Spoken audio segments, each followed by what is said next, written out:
wakati wa ujauzito kuna hormone inazalishwa kwa ajili ya kuweza kumaintain ama kutunza mimba, tunaita progesterone hormone. Progesterone hormone huwa ina tabia ya kufanya relaxation ama kulegea kwa smooth muscles ambazo zinapatikana kwenye mwili. Sasa miongoni mwa smooth muscles zinapatikana kwenye zinapatikana kwenye hizi hemorrhoid veins. Kwa hiyo nazo huwa zinatanuka na kujazwa na damu na hivyo kusababisha dalili za bawasiri. Lakini pia ongezeko la mwili linamaanisha unene ama obesity. Watu wanene sana wapo hatarini kupata bawasiri kwa sababu wanaongeza pressure ndani ya tumbo. Lakini kuwa na kikohozi ama kukohoa kwa muda mrefu pia husababisha kuongezeka kwa pressure ndani ya tumbo, mtazamaji, hivyo nao unaweza kupata bawasiri.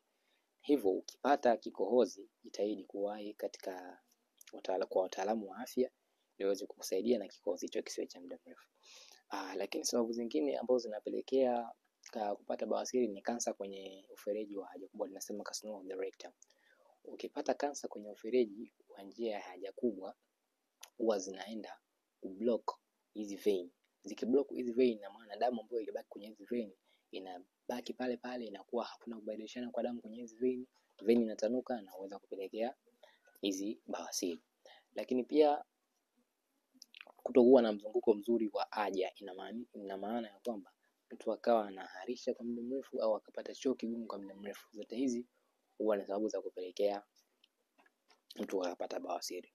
Sababu nyingine ambao watu wapo hatarini kupata bawasiri ni watu wenye umri mrefu, kwa sababu tunasema kadri umri unavyozidi kuongezeka, uwezo wa misuli ya kwenye mwili kutanuka na kusinya huwa unapungua. Kwa hiyo misuli huwa inatanuka sana kuliko afu inasinya kidogo sana. Kwa hiyo mtu huyu hadi misuli yake ambayo inapatikana kwenye ufereji wa haja kubwa, hizi hemorrhoid plexus, huwa nazo zinatanuka na kujazwa na damu na kupata hizo bawasiri. Lakini sababu nyingine ya kupata bawasiri ni kufanya tendo la ndoa kinyume na maumbile. Watu wa anal sex wapo hatarini kupata bawasiri kwa sababu hupelekea kulegea na kutanuka kwa hizi plexus.